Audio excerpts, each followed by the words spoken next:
काल देगलूर येथे भीमशक्ती सामाजिक संघटनेच्या वतीने नांदेड जिल्ह्याचे जिल्हाध्यक्ष शत्रुघ्न वाघमारे यांच्या नेतृत्वाखाली विविध मागण्यांसंदर्भात उपविभागीय कार्यालयावर तीव्र निर्देशन देण्यात आले।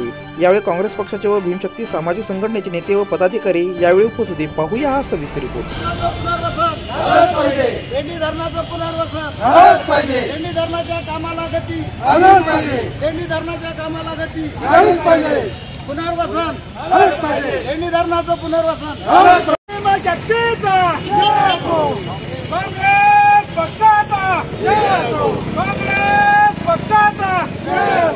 राहुल गांधी तुम आगे बढ़ो, हम तुम्हारे साथ हैं। चंद्रकांत हंडोरा तुम आगे बढ़ो, हम तुम्हारे साथ हैं।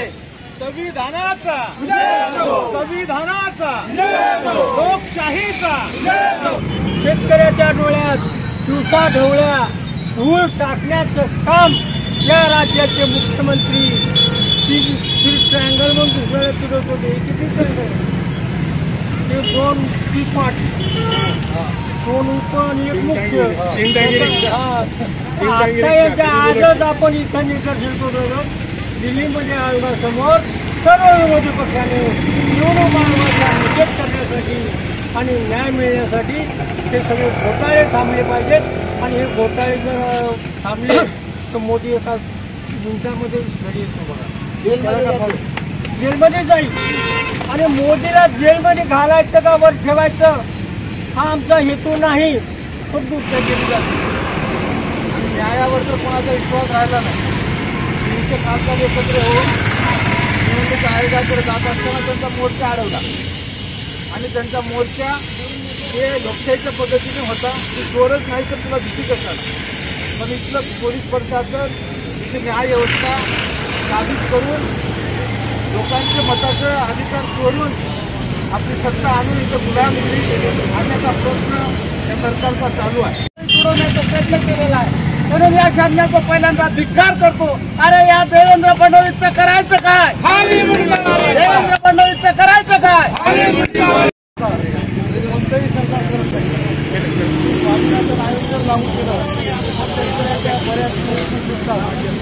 सरकारने केलं म्हणून या सरकारकडून कुठल्या अपेक्षा करायच्या आहेत? देगलूर तालुक्याच्या तर विविध मागण्या या ठिकाणी मांडलेल्या आहेत। अनेक रस्ते रखडलेले आहेत, चालता येत नाही। त्या सोमूरपासून निघायला देगलूरपर्यंत याला 3 तास लागतात। ते कर्ज माफी झाली पाहिजे यात आणि स्वामीनाथन आयोगाचं काटेकोरपणे लागू केलं पाहिजे। मेंढी धरणाचं सुद्धा पुनर्वसन झालं पाहिजे। मी तिकडचाच समस्या फार भारी आहे। लोकशाही पायदळी पुरवण्याचं काम प्रचंड प्रमाणामध्ये यंत्रणा राबवल्या जात आहे। तुम्ही जर लक्ष दिलात बारकाईने शासन काय करत आहे तर निवडणूक आयोग एक स्वायत्त संस्था आहे। लोकशाहीचं संरक्षण करणारी संस्था आहे ती पुनर्विचार करण्यात यावा। त्यानंतर शेतकऱ्यांचे कर्ज माफ करण्यात यावे। शेतकरी व शेतमजुरांना 5,000 मानधन देण्यात यावं।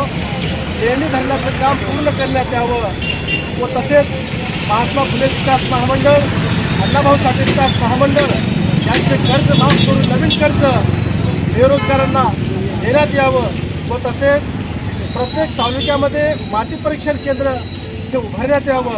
आंदोलन झालं त्यात भूमिका दादांनी मांडली। आता मी बरेचदा त्यांच्या किंवा या भीमशक्ती सामाजिक संघटनेच्या अनेक कार्यक्रमातून ऐकतो जो आणेवारीचा विषय आहे, तो इतका महत्वाचा आहे कारण भारत हा विविधतेने नटलेला देश आहे, विविध भाषांनी नटलेला देश। हे सामाजिक न्याय विभागाचा निधी आहे, हे SC ST आणि OBCचा निधी आहे। इकडे वळवून आम्ही खऱ्या अर्थानं आम्ही सगळे भाऊ अशा पद्धतीचा आहे। आज भाऊ कुठे गेले? आज शेतकरी त्यांचे भाऊ नाही आहेत का? या देशामध्ये आज एवढी भयान परिस्थिती आहे। अरे हा कृषीप्रधान देश म्हणणारी माणसं आज शेतकऱ्यांना आंदोलन करावं लागते, त्या न्यायासाठी सर्व आमदारांना रोडवर यावं लागते। आता आमचे मित्र बोलले, रंजन रेड्डी बोलले, सय्यद बोलले, वरुणरावजी मोरे बोलले, संजय महाराज गिरगाव बोलले आणि अनेकांची बोलले। तरी सरकारला जाग येत नाही आहे। सरकारला जाग येत नाही असं नाही आहे। सरकार जागा आहे फक्त गोष्टीचं नाट्य करतो आहे। हे या देशामध्ये निवडणुकांचं मशीन हॅक करायचं आणि सत्ता मिळवायची अशा पद्धतीचं काम करण्यात आलं। सर भीमशक्तीच्या वतीने कोणत्या मागण्या होत्या, आज तुमचं आंदोलन होतं, काय सांगाल यासंदर्भात?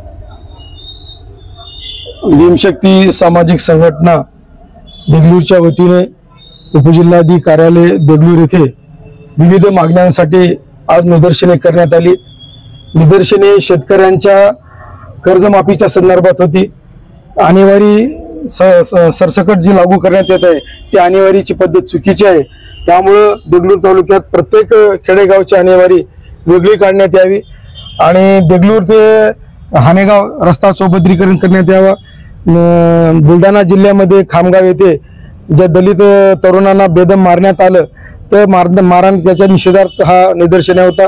तसंच कोथरूड पोलीस ठाण्यामध्ये दलित महिलेवर पोलिसांनी अत्याचार केला त्याचा निषेध म्हणून हा मोर्चा होता.